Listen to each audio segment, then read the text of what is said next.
नगदे हाग्रामा महिलारि राजखान्थियाव आङो बिजेपियाव थानानै मावदों बिथाङा बे अब्लाबो जोंनि गेजेराव बेबायदि जेबो गैया आरो जों सानैनिबो थांखियानो बेनो जे बड'लेण्डनि जौगाखांनाय राजखान्थियारि भाबै जों माब्रैहाय जोंनि मानसिफोरनि मोजांनि थाखाय खामानि मावनो हायो गतिके दाबो बिथाङा बिटिसिनि चिफ जाखांनाय लोगो लोगो जों गोबां हाबाफारिनि सायाव रायलायदों आरो अलरेडि जोङो दा मोनसे खामानि मावनो थांखि लादों गतिके जोंनि गेजेराव बेबायदि जेबो फारागथि गैया बयबो मोनथिगौ जे मानाव गेदेर हिमन्त बिश्व शर्मा बिथांनि दैदेननायाव आसामाव एनडिएनि सरकार फैगोना 100% अपोजिशन हेंथा जितु पार्टी बे पार्टिया बिसायख'थिनि सिगाङावनो जोबस्रांनायनि लामायाव फैबाय बिटिसियावबो मानाव गेदेर हाग्रामा महिलारि बिथांनि दैदेननायाव दिनै बिपिएफनि सरकार जागासिनो दं जेराव बिजेपियाबो दंफायो थ' जौगाखांनायनि खामानि मावनांगौब्ला सरकारा मावो आरो जों जौगाखांनायखौ लुबैयोब्ला सरकारजों थानांगौ केम्पेइननि थाखाय जोंना मानाव गेदेर चिफ मिनिस्टारा फैगोन होनदों आरो मानाव गेदेर हाग्रामा महिलारि गतिके आं सानो बे मोननैयानो बयनिख्रुइबो देरसिन रेलि जागोन मानाव गेदेर हाग्रामा महिलारि आरो मानाव गेदेर माने chief minister doctor Himanta Biswa Sharma बेनि अनगा बाखि गासैबो माने बुथआवनो मिटिंफ्रा जाबाय थागोन बा प्राइमारि लेभेल बेबायदि जाबाय थागोन गतिके गाबोन समफोर एनडिए हिसाबै बिसोरो प्रग्राम सेट खालामगोन आरो बे मथे फोसावनाया जागोन अलरेडि बिपिएफ आरो माने बिजेपिहा बुथ लेभेलसिम बेवहाय मोनसे मा होनो आफादनि गासैबो मावथिफोर दंखायो आरो बिजेपिया अलरेडि प्रिस्टा प्रमक माने मोनसे जायगायावनो माने मा होनो 5 न'खर 4 न'खरनि गेजेराव सासे माने नेता मोनसे पेज माने जोंनि जितु इलेक्ट'रेल रल बिनि मोनसे बिलाइयाव बे बिलाइनिफ्राय सासे सुबुंखौ माने बिबान होनानै दोनखानाय दं गतिके बे बिबान होजानाय सुबुंफ्रा बे न'खरबाखौ सोरखौबा लानानैब्लाबो कनभिन्स खालामनानै खामानिखौ मावबाय थागोन ओरैनोथ' बिसायख'थि हिसाबै सब बिसायख'थियानो गोरलै नङा गोब्राब मानो होनना बुङोबा बेवहाय अबेबा मोनसे नङा अबेबा मोनसे हान्जाया गावसिनि बिजाथि होयो दा दिनै आंखौ एनडिनिफ्राय बिजेपिनि माने बिजाथि हिसाबै आंखौ तामुलपुराव होदों आरो बे हिसाबै गासै जोंनि एलायन्सनि जि हान्जाफोर दं बे हान्जाफ्रा मैया आंजों नमिनेसन होनायाव गासिबो थाफादों आरो रायजो राजाफ्राबो फैदों बेखौ नायोब्लाथ'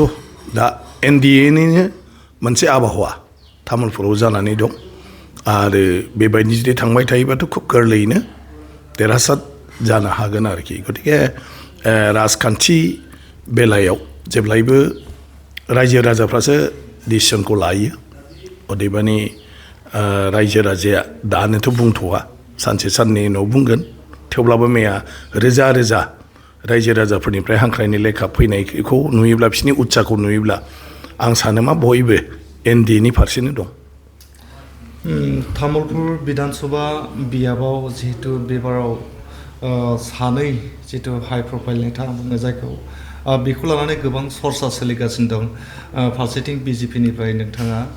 बिश्वजित दैमारिया बिजाथि गुबुन फारसेथिं जाहैबाय इउपिपिएलनिफ्राय प्रमद बर' जे बिजाथि जे जुजिलायनाय जागोन ना आङो बिसायख'थिनि बेलायाव सोरखौबा गिदिर सोरखौबा उन्दै होननानै साना साफ्रोम बिजाथियानो बिजाथि दा हाइ प्रफाइल ल' प्रफाइल बिदि जेबो बाथ्रा गैया आङो दा माने बुंथिगिरि आसाम आयेन आफादनि आरो प्रमद बर' बिथाङा अलरेडि बड'लेण्डनि CEM जाखांबाय आरो दा रायजो सभानिबो सोद्रोमा आरो MCLAनिबो सोद्रोमा गतिके बे हिसाबै मानसिफ्रा बे नोजोरजों नायदों अदेबानि समस्थियाव आं सानो जे सासे बिजाथिखौ आरोखि माने बिनि जितु हान्जा आरो बिनि माने आगुनि मावनाय दांनाय आरो बिनि जि हान्जाफोरनि हादोर आरो नोगोरारिफोरनि थाखाय जेफोर बिखान्थि लानाय आरो बेफोरखौ मावबोनायनि जेफोर इसादि दं बेफोरखौ लानासो थांखि लाहैगोन गतिके प्रमद बर' बिथाङा तामुलपुराव 5 बोसोर राजखान्थि खालामदों बिनि आगोल बिथाङा रङियाव थानानैनो दुलाराय बर' फरायसा आफादनि हाबाफोरखौ मावबाय थादोंमोन बिथाङा जुदिअ माने तामुलपुराव जोनोम मोननाय अब्लाबो बिथांनि बेसआ रङिया जानानै दं आंखौ जुदिअ माने बायहेरायाव माबाबाय थायोब्लाबो आङो तामुलपुराव 2001 मायथाइनिफ्राय 2006 मायथाइसिम आङो बेवहाय माने आयेन आफादनि सोद्रोमामोन MLA मोन आङो आरो बिनि उनाव आं MP हिसाबैबो बे जायगायाव खामानि मावबोदों दिनै आङो बुंथिगिरि जानानै थानाय समावबो गोबांथार बे जायगायाव माने सुबुरुन होनाय बायदिसिना खैफोद आफोदाव खामानि मावबाय थादों बिनि रायजोफोरजों आङो दंबोबाय थायो गतिके तामुलपुरनि रायजोफोरनि थाखाय बिश्वजित दैमारियाबो सासे सिनायजानाय आरो प्रमद बर' बिथाङाबो सिनायजानाय बिश्वजित दैमारियाबो MLA MP स्पिकारसिम खामानि मावबोदों आरो बिथाङाबो सासे CEM हिसाबै खामानि मावबोदों गतिके आं सानो बेफोरखौ रायजो राजाया रुजुनानै गावसिनि फारसे मा मोजां जायो बेखौ नायगोन आंनि बेलायाव जाहैबाय गोरलै बाथ्राया जे रायजो राजाया जौगाखांनायखौ लुबैयो आरो दिनैहाय बयबो मोनथिगौ जे मानाव गेदेर हिमन्त बिश्व शर्मा बिथांनि दैदेननायाव आसामाव NDAनि सरकार फैगोना 100% क्लियार जाबाय मानो होननानै बुङोब्ला जिथु अपोजिशन हेंथा जिथु पार्टी बे पार्टीया बिसायख'थिनि सिगाङावनो जोबस्रांनायनि लामायाव फैबाय बेराफारसेथिं BTC आवबो मानाव गेदेर हाग्रामा महिलारि बिथांनि दैदेननायाव दिनै BPFनि सरकार जागासिनो दं जेराव BJPआबो दंफायो थ' जौगाखांनायनि खामानि मावनांगौब्ला सरकारा मावो आरो जों जौगाखांनायखौ लुबैयोब्ला सरकारजों थानांगौ बे बिथिङाव आं सानो तामुलपुरनि रायजो राजाया माने NDAनि बिजाथिनोनो भट होगोन तामुलपुरनि जौगाखांनायखौ लानानै आरो मानाव गेदेर हिमन्त बिश्व शर्मा बिथाङा तामुलपुरनि रायजो राजानि थाखाय गोबां खामानि मावखानानै दं दिनै बिथाङा तामुलपुरखौ जिल्ला हिसाबै गायसनबाय दिनै बिथाङा बेवहाय मोनसे मेडिकेल कलेज दिनै खालामना होबाय बड' गोरोबथानि मुङैयानो जा जियानो जा नाथाय बिथाङा दिनैहाय बे जायगायाव माने खामानि मावदों दिनै बेवहाय जोंहा फाग्ला दालाङाव माने फाग्ला दैयाव दालां होनानै दिनै बरमासिम गोरलैयैनो थांलाय फैलाय खालामनो हायो तामुलपुरनिफ्राय बेखौ मावबाय आरो कुमारिखाथायावबो बिथाङा बागानपारा सुबनखाता निकासि बेफोराव थांनो हानाय फाग्लायाव दालां बानायदों ओरैहाय खावलि आरो नागिजुलि जानानै कुमारिखाता थांलाय फैलाय खालामनो हानाय हिसाबै बेवहाय माने बिथाङा दालां बानायदों लामा बानायदों मडेल कलेजबो बिथाङा कुमारिखातायाव खालामदों दा बेबायदि गोबांथार आसाम मालानिबो बिथाङा लामा होजोबदों दा तामुलपुराव जेब्लानो बिथाङा फैयो रायजो राजाया जेखौ बुंदों बेखौनो हिमन्त बिश्व शर्मा बिथाङा खालामबोदों गतिके दिनै आं सानो हिमन्त बिश्व शर्मा बिथांखौ चिफ मिनिस्टार हिसाबै मोनबावनो थाखाय तामुलपुरनि रायजो राजाया बिजाथिया जायानो जायाथों माने NDAनि बिजाथिनो माने दा फदम बिबारनि सावगारियाव भट होगोना रोखा दा तामुलपुर बियाबनि नोंथाङा सिगाङावबो MLA जाखाबाय आथिखालाव दा तामुलपुर बियाब हिसाबै नोंथाङा माबायदि जेंनाखौ नुयो आरो बेबायदि जेंनाफोरखौ सुस्रांनायाव नोंथाङा माबायदि रादाय होनो सानो तामुलपुरनि दा जेंना होननानै बुङोब्ला जोंहा जायगायाव थानानै मावनांगौ गोबां खामानि दं सरकारि भाबै जोंहा तामुलपुराव गोबाङानो फ्राय जाफ्रामनानै दं दा नाथाय बेखौ जोङो आबुं महर होनांगौ दा तामुलपुरा जिल्ला जाबाय अदेबानि बेयाव जिल्ला जादोंब्लाबो बिफानारि अफिसफ्रा दाबो जिल्ला हिसाबै गायसनजाजोबाखै बेवहाय सासे जिल्लानि जि खुंगिरिफोर नांगौ गासै बिफानावनो बेयो दाबो जाथ'जोबाखै बेखौ जोङो मावनांगोन तामुलपुरा आबुं मोनसे जिल्ला जानानै जाहाथे गासै बिफानानो डिपार्टमेन्टानो बेवहायनो खामानि मावजायो आरो हाइस्ट अफिसारफ्रा बेवहायनो जिरायनो हायो बेखौ मावनांगोन बे मोनसे जेंना दं मोनसेया जाहैबाय दिनै बेवहाय मडेल कलेज बियो फ्राय 5 बोसोरानो जाबाय दाबो लुफुंजायाखै सोर ठिकादारा मावदों मानो बिदि जादों बेखौ नायनानै जुदि ठिकादारा दाय मावदोंबा ब्लेकलिस्ट खालामनानै गोदान ठिकादार गायसननानै बेखौ फोजोबनांगौ आरो तामुलपुराव जोंहा साइन्स फरायनो थाखाय माने डिग्री कलेज गैया ओंखायनो बेवहाय जों साइन्स बिजोंखौ थाबैनो गायसननांगौ आरो मोनसेथिंजाय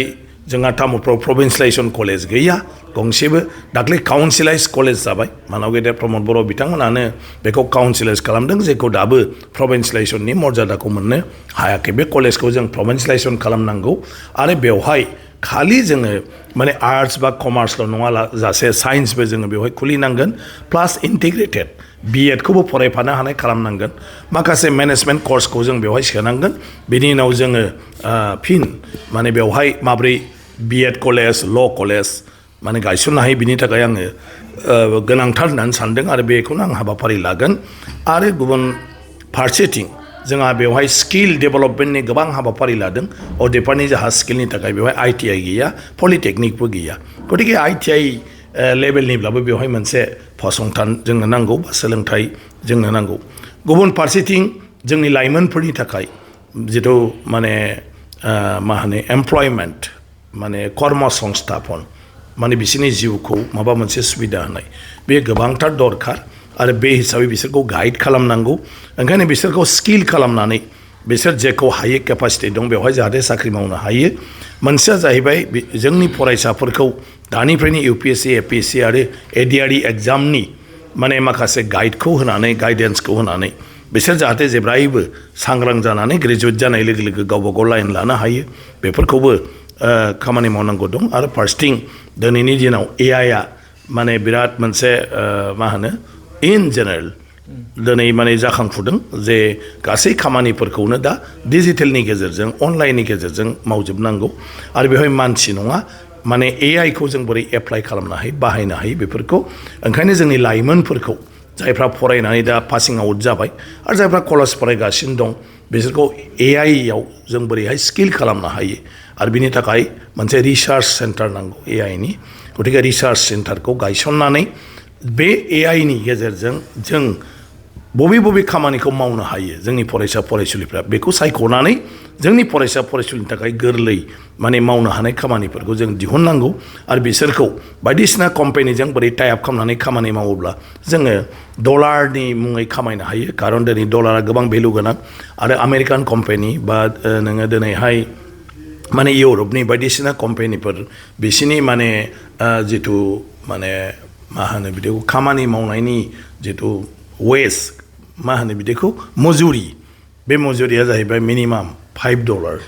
गतिके $5 आरो बे मिनिमाम $5 बेफोर माने फैसाखौ जोङो जुदि मोनसे खामानियाव बाहायनो हायोबा सानसेयावनो हयथ' माने $6-7 बिदि नोङो माने खामायनो हागोन आरो बेबायदि खामानिबा लाखनिबो बांहैगोन दा आंनो लाख नाङा आं सानो मा सासे लाइमोना जुदि जोङो बोसोरसेयाव न'आव जनानै 20-30बो जुदि गावनि मबाइल गावनि लेपटप गावनि कम्पिउटाराव जनानै अनलाइन AI एप्लिकेशननि गेजेरजों जुदि बायदिसिना माने कम्पानिनि माने खामानिफोरखौ नोङो मावनो हायो बेजों अनलाइनाव मावनानै हरनो हायो आरो बेजोंनो डाइरेक्ट जुदि नोङो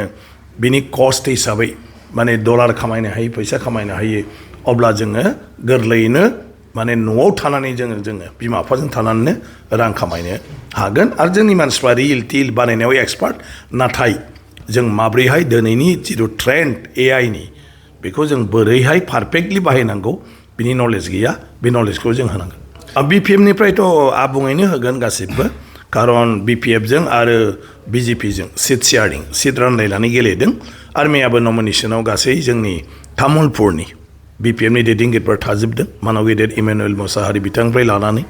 गणेश कसारी माने महेश्वर बसुमतारी जाय EM सानै बिथां दं बिनि बायदिबो जिल्लानि आफादगिरि नेहाथारि बिथांमोना गासैबो मैया दंजोबोमोन गासै मावथिफ्राबो दंजोबो गतिके दिनैनिफ्रायनो मोननैबो हान्जाजों गासिबो ब्लक लेभेल प्राइमारि लेभेलाव दिनै रायलायनो आरम्भ खालामबाय आरो गाबोन समफोरनिफ्राय खौसेयैनो खामानि मावजोबगोन NDA दोलोआव जिहेतु BPF दोलोआ दायो खुब माने बाहागोदारि जानानै गोनांथारै मोनसे रल लागासिनो दङ दायो BPF नि आफादगिरि थामहिनबा BTC नि गाहाय खुंगिरि हाग्रामा महिलारिजों माबायदि सोमोन्दो आरो ना सोमोन्दोआ आंना आगुनिफ्रायनो बेजों दं मोजाङैनो दं राजखान्थियाव आङो BJPआव थानानै मावदों बिथाङा बेयाव अब्लाबो जोंनि गेजेराव बेबायदि जेबो गैया आरो जों सानैनिबो थांखियानो बेनो जे बड'लेण्डनि जौगाखांनाय राजखान्थियारि भाबै जों माब्रैहाय जोंनि मानसिफोरनि मोजांनि थाखाय खामानि मावनो हायो गतिके दाबो बिथाङा BTC नि चिफ जाखांनाय लोगो लोगो जों गोबां हाबाफारिनि सायाव रायलायदों आरो अलरेडि जोङो दा मोनसे खामानि मावनो थांखि लादों गतिके जोंनि गेजेराव बेबायदि जेबो फारागथि गैया आगोलावबो बेबायदि फारागथि गैया आरो आंथ' बुंदों जे बिथांमोना जोंनि नेता जोंनि दैदेनगिरि गतिके बिथांमोननि माने जिथु नेतृत्व होनाय दैदेननाय बेजोंनो जों दिनैहाय BTC मोनदों BTCखौ मावदों आरो बेजों रायजो राजा दिनैहाय फिथाइखौ मोनजादों आरो आं जेसेबां खामानि मावदों बेवहाय मानाव गेदेर हाग्रामा महिलारि बिथाङा आंनो मोनसे आबहावा सोरजिनानै होदों आरो आंनो मोनसे खाबु होदों बेखौ लानानै आङो दिनैहाय राजखान्थियाव थानानै खामानि मावबोगासिनो दं आरो दाबो आं सानो बिथांनि दैदेननायाव गोबां बेबायदि खामानि मावनायनि खाबुखौ मोनलांगोन दा तामुलपुरा मोनसे इन्टारनेशनेल बर्डार सिमायारि मोनसे जायगा दा टुरिजम सेक्टरनि बिथिङाव नोंथाङा मा सानो सासे BPF नि NDA नि केन्डिडेट हिसाबै ना टुरिज्माव जोंहा गोबां जौगाखांनाय लाबोनांगौ आरो जोंनि बयनिख्रुइबो माने गोरलैयै माने जोंहा मोनसे जितु एडभान्टेज दं जितु बे जाहैबाय जोंनि भुटाननि जितु दारांगा मेला बेवहाय भुटाननि मोनसे टाउनशिप दं जायखौ चामदुप जंकार डिस्ट्रिक्ट हेडक्वार्टार होननानै बुङो जायगाखौनो चामदुप जंकार होनो गतिके बेवहाय भुटाननि जोंहा एमपिबो दङ आरो बे भुटाननि डिसि अफिस दङ डिसि एसपि गासिबो बेवहाय अलरेडि गोबां माने बायजोनि सुबुंफोर फैयो इन्टारनेशनेल आरो जोंनि डमेस्टिक थाङो लकेलाबो गासिबो थाङो आरो बिथांमोननाव मोजां इनफ्रास्ट्राक्चार दङ दा ओंखायनो बेजों सोमोन्दो लाखिनानै जोङो दारांगानि माने एलेकायाव टुरिज्मनि बायदिसिना हाबाफारि लानो हायो आरो आंनाव बे मोनसे अलरेडि साननाया दङ गतिके बेनि मानसिफोरखौ ट्रेन खालामनानै जों माब्रैहाय टुरिस्टफोरनि लुबैनायखौ सुफुंनायनि मुङै बे बायदिसिना जोङो माने मा होनो राहाखौ खालामनानै होनो हायो जानाय लोंनाय रेस्टुरेन्टनिफ्राय लानानै मानसिफोरनि थानाय मानाय हमस्टेयानो जा हटेलानो जा लजआनो जा बेफोरखौ खालामनायनि उनाव जोंनि कालसारखौ लानानै जोंनि जितु एग्रिकालसार प्रडाक्ट्सफोर दं बेफोरखौ लानानै जोंनि जितु नेचारेल माने जितु सिनारिअफोर दं जायखौ गोबां बिउटि होननानै बुङो गतिके बेफोरखौ लानानै जों खालामनांगोन जे बेवहाय थानानैनो भुटान चौकि थांगोन बेवहाय थानानैनो बगामाथि थांगोन बेवहाय थानानैनो साहा बागान नायगोन बेबायदि जों गोबां खालामनो हायो आरो निस्सय लाइमोनफोरनि इयुना बिनि सायावनो गोबां मोनसे मा होनो सोनारनानै दं बिसोरनि सुजुगा बेवहाय गेवनायनि बिनि सायाव गोबां माल्टिपल हाबाफारि लानानै खामानि मावगोन जिहेतु नोंथाङा थांनाय बाराव बिधानसभा बिसायख'थियाव देरहानानै जे बुंथिगिरि आसाम आयेन आफादनि जितु बुंथिगिरि बिबानखौ 5 बोसोराव आबुङै सामलायबाय अर्थात दासिमबो सामलायगासिनो दङ एबार देरहायोबा जे बुंथिगिरि मासियावनो थाफिनगोन ना बले मन्त्रि हिसाबै जानो सानो बे राजखान्थियाव आंनि सायाव सोनारा मानो होननानै बुङोब्ला आं सासे मावथिल' आंखौ दा जेनेबा बिपिएफ आरो बिजेपिआ बिटिसि हिसाबै आरो गुबुन पार्टिया बेवहाय जिहेतु गोख्रोङै रावबो गैया ओंखायनो मोननैबो हान्जाजों आंखौ दा एनडिएनि बिजाथि हिसाबै तामुलपुराव फसंदों गतिके बिनि उनाव मा आबहावा फैयो सरकार दागोन गतिके सरकार दानायनि उनाव सरकाराव सोरखौ मायाव दोननानै खामानि मावगोन बेखौ माने माबाया खालामगोन खिन्थु आंथ' लुबैगोन जे मन्त्रि जानानैनो रायजोफोरनि जेंनाफोरखौ जाहाथे सुफुंनो हायो खुब नोंथाङा गोलाव सम जितु राजखान्थि फोथाराव आगान होबोबाय राजखान्थि खालामबोगासिनो दं दिनै नोंथांनाव गोबां मोन्दांथि दं हिसाबै जे फैगौ बिधानसभा बिसायख'थियाव एनडिए दोलोआ बेसेबांसिम देरहाहोनायनि मिजिंथि दं ना एसेबांसिमथ' आंहा आइडिया गैया नाथाय एनडिपि दोलोआ माने देरहासारनो हागोन आं सानो मा एनडिपि दोलो हिसाबै दानि जितु हालत बेखौ नायोब्ला जोङो माने 100नि खाथियाव थांगोन आरोखि एनडिए हिसाबै दानि जितु हालत राजखान्थियारि कंग्रेसनि माने एजेपिनि रायजो दल बिसोरनि जितु सिटुएसन बे सिटुएसनखौ जुदि जोङो नायो अब्ला आं सानो मा 100नि खाथियाव गोरलैयैनो थांगोन 100सोआव माने एनडिए